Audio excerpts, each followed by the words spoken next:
Hello and welcome to the channel. Today we are going to talk about the Thousand Suns Osiron Contemptor Dreadnought. This is the largest Joytoy box I have ever encountered, so I can only unpack it outside the lightbox. For comparison, take a look at the box of the recent Blood Angel. As far as I understand, this is the largest Joytoy box after the Dreadnought and the Imperial Knight, so it's quite difficult to store.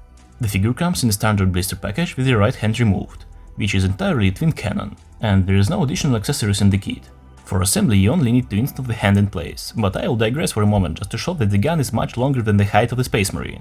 In the shoulder of the Dreadnought there is a groove where you need to insert and sink the base of the gun. For me the Dreadnought is a completely new and crazy level, so I don't know how to shoot such a giant, so I'll try to make a review in a standard form, but my lightbox is too small for this guy.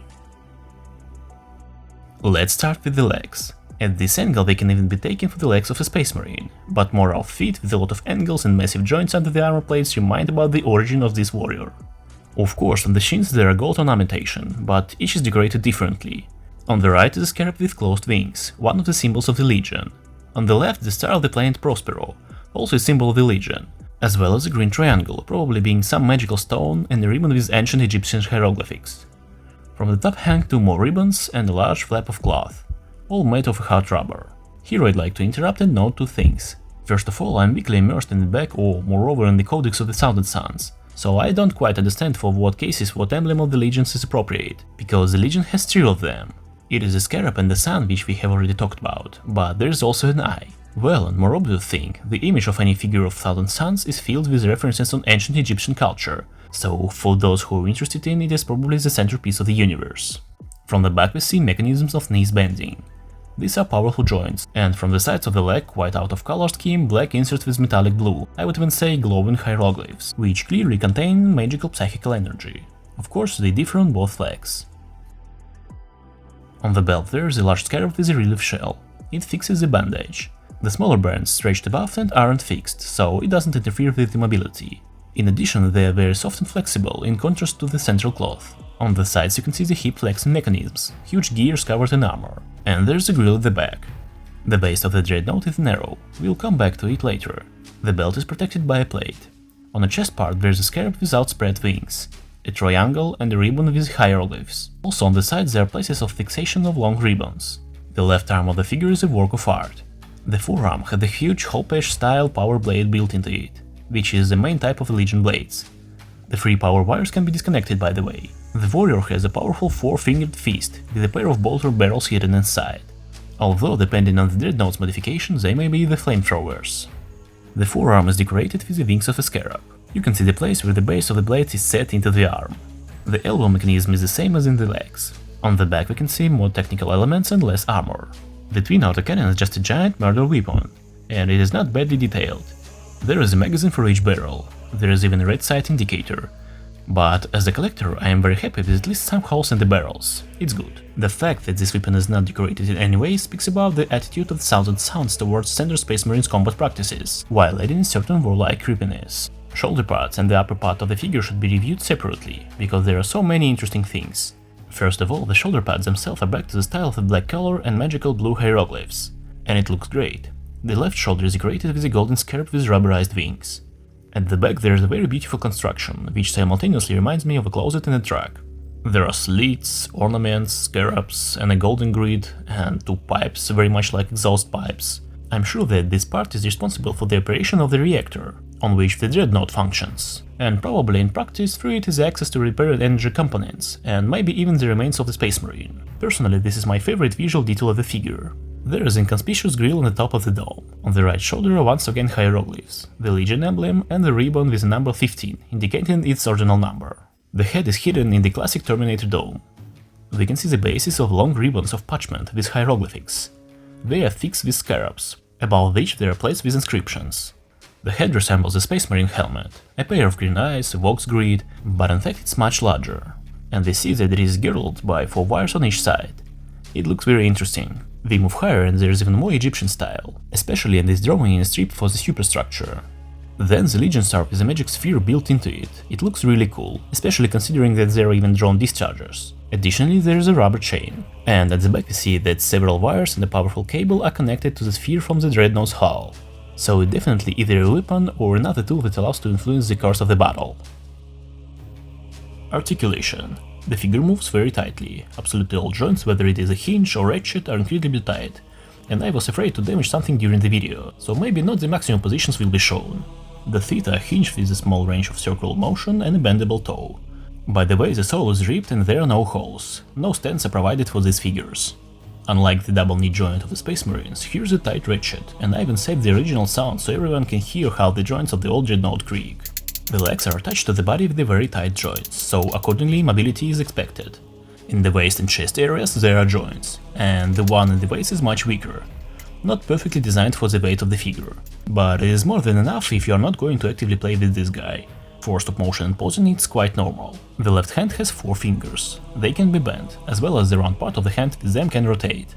I didn't move it in the video because it is probably the tightest ratchet that the figure has, and you need to put a lot of effort, so I'm afraid to break it. The elbow has the same mechanism as the knee. The forearm can be rotated, but the shoulder joint is something interesting. In addition to the fact that it can provide elevation in both sides, the shoulder pad itself can be raised. The shoulder can also be retracted and extended from the body, which not only gives similar mobility to the Space Marines, but specifically in the shoulder joint surpasses it. The arm with the built-in cannon can be raised, lowered and turned incredibly tightly using the same part it was attached to, with the same mobility in the shoulder. The head is mounted the same way as the Space Marines. It can tilt, rise and swivel, but it is very difficult to interact with due to the Dreadnought armor itself. I didn't find any other moving parts, although it would be interesting if something could be removed or opened on the back. Let's move on to posing. To be honest, I'm surprised that my stand withstands his weight. The figure weighs 739 grams. According to the back lore information, the guy weighs 14 tons. The height is just under 5 meters, without taking into account the superstructure, and the figure's height from the foot to the top point is 39.5 centimeters. After I started editing the video, I realized how annoyed I was by the white tube of the light box in the frame, so I had to take out the backgrounds and reshoot these shots. What can be said about his posing ability? Everything is great with it, because when such a massive thing can keep stable in dynamics without stance, it's very cool. There is also the possibility of walking poses, bending, climbing up and firing, and even crouching, so basically his mobility is similar to the smaller figures. A little more information about the Dreadnoughts. Contemptors were used during the Great Crusade and the Horus Heresy. In the 40th millennium they became an archaeotech, because they had a rare arc reactor, which is no longer manufactured and can no longer be repaired if damaged, but on the other hand it is much more powerful than most of the other Imperium engines, making the Contemptor faster and stronger than the other Dreadnoughts, and even giving it the ability to use a force field. The head of a Dreadnought doesn't necessarily contain the head of a Space Marine inside, because often the Space Marines who placed in the Dreadnought are having the condition of Robocop's body, but the newer models of the head of the Contemptor, connected to the remains of the Space Marine, gave them a full imitation of the body and the feeling of being in the usual power armor, and at the same time a complete picture of the battlefield, which is very cool even by the standards of the 42nd millennium, and probably in terms of quality, power and usability make the Contemptors the best Dreadnoughts ever produced, so it's a shame Mechanicus stopped making those things. As for this warrior, we don't even know his name.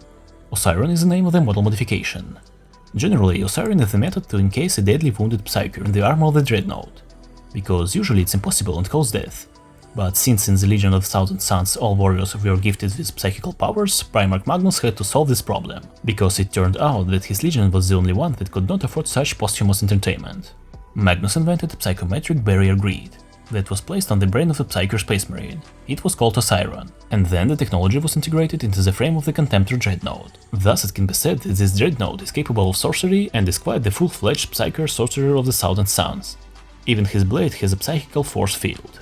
At the time of the video's release, Joytoy has 8 Contemptors in the range, but this Thousand Suns Dreadnought is really special.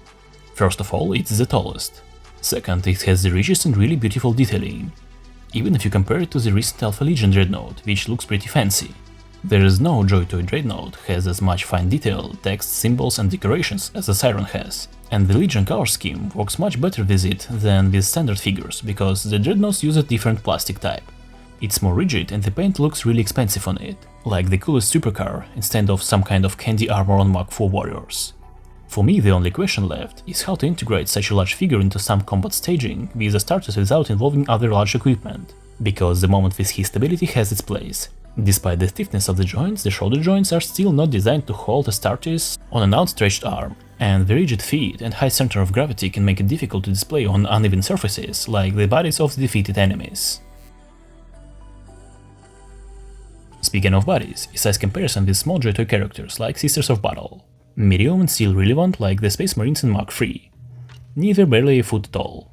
The larger Terminators as well as the new Titus will look like this next to the Dreadnought. And here's a comparison with boss figure by Hasbro Black Series in 1/12 scale.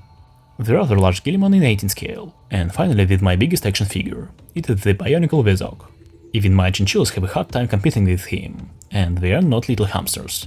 Which really should remind you once again that the Dreadnought needs some space for display and storage. At the conclusion to the review, I would like to say that I am very impressed with the figure. Compared to regular figures, Dreadnoughts are something new and on a different level, as well as Primarchs. This Osiron is undoubtedly the most elaborate Dreadnought that Joytoy has today. And he shows the maximum variety of weapons. There's a fist with fingers, huge blade and bolters built into the arm, a huge autocannon, and in addition to that he can also cast sorcery.